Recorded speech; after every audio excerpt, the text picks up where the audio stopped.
Halo hai semuanya, apa kabar? Ada saya kembali Aryan Surya, sahabat kamu, teman baik kamu dari Pagar Kehidupan. Tak terasa kita sudah menjumpai minggu yang baru di hari ini ya. Di minggu yang baru setelah kemarin kita, kalau kamu mendengarkan ada video curhat yang keren banget, yang berhubungan dengan ketika kamu salah memilih pilihan hidup.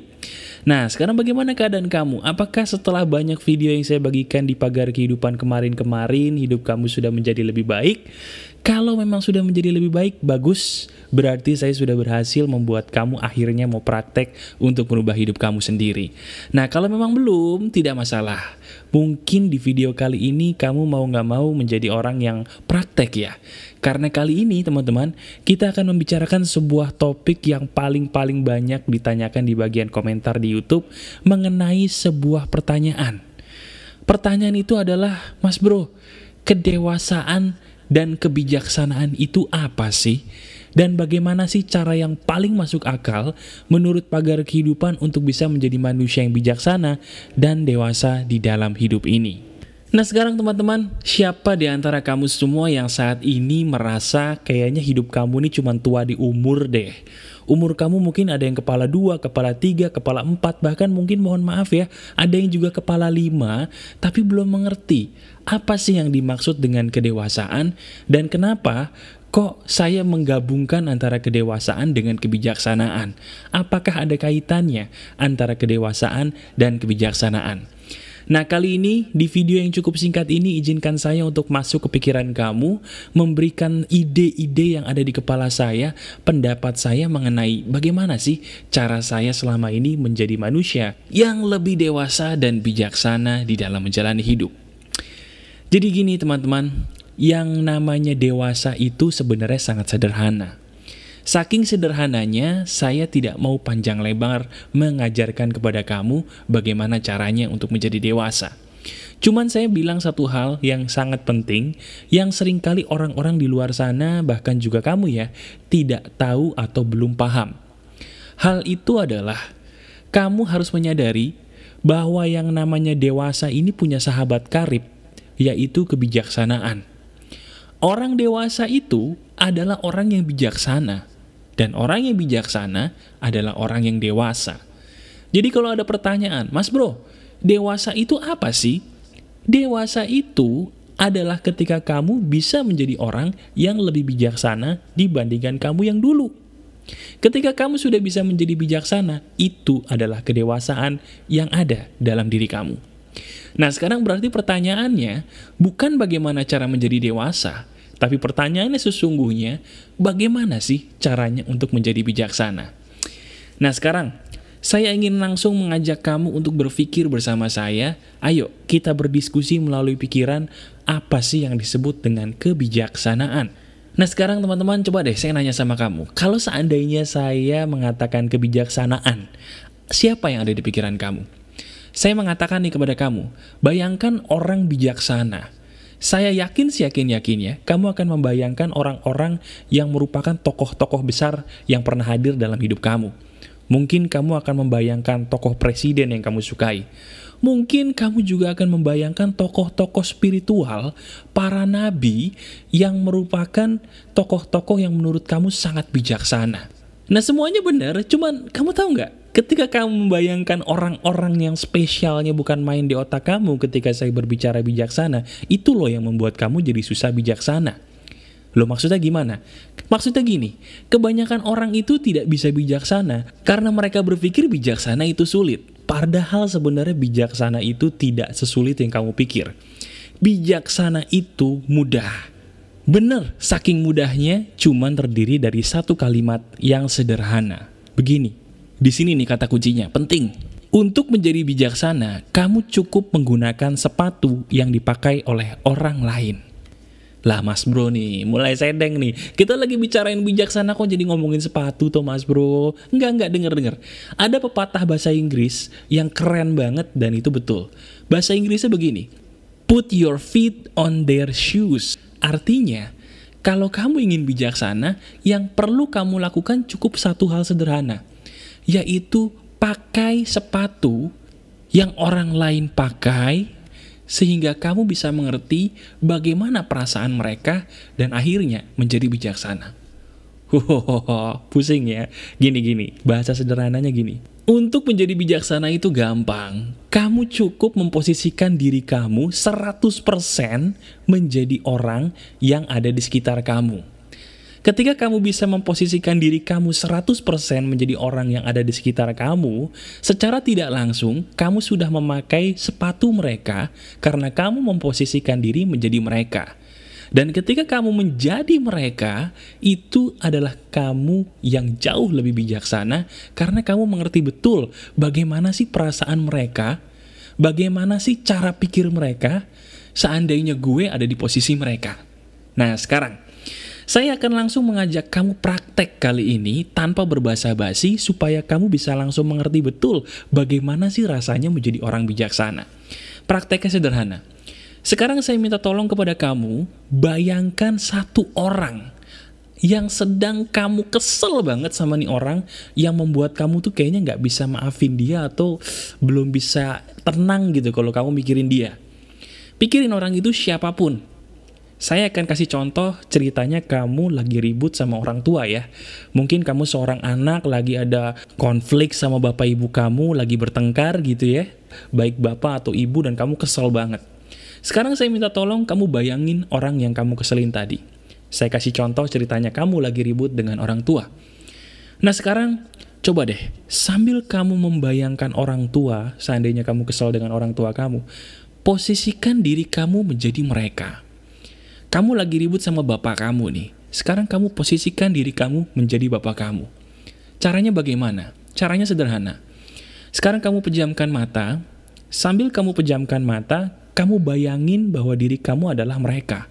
Lah bayanginnya tuh gimana mas bro? Maksudnya gue disuruh ngebayangin jadi orang yang gue kesel gitu. Iya. Bayangkan kamu adalah orang yang kamu benci tadi. Seandainya kamu lagi ada masalah dengan bapak kamu, posisikan diri kamu sebagai bapak kamu saat ini. Bayangkan deh, pertanyakan diri kamu dengan pertanyaan sederhana. Apakah kalau gue di posisi orang itu, gue bisa menjadi orang yang lebih baik? Kamu ingat-ingat deh, pernah gak sih dia curhat sama kamu mengenai tekanan hidup yang sedang dia alami? Mungkin kamu tahu nih, kamu yang lagi ribut sama bapak kamu belakangan ini lagi banyak masalah di kantornya, di pekerjaannya. Nah kamu pikirin deh, posisikan diri kamu menjadi bapak kamu, menjadi orang yang kamu kesel tadi dengan tekanan yang pernah mereka curhatkan sama kamu. Pikirin tekanannya. Yang kedua, kamu juga pikirin, bisa nggak kamu di posisi beliau menghadapi perilaku kamu sendiri tadi yang ngeselinnya bukan main seperti itu di saat beliau menghadapi tekanan? Contoh, misalnya saya ribut dengan bapak saya. Bapak saya marah terus sama beliau. Sekarang saya ingin memposisikan diri jadi beliau. Caranya saya merem, sambil saya meremin mata, saya bayangkan masalah-masalah yang sedang beliau hadapi. Saya posisikan diri jadi beliau dan menghadapi tekanan masalah itu.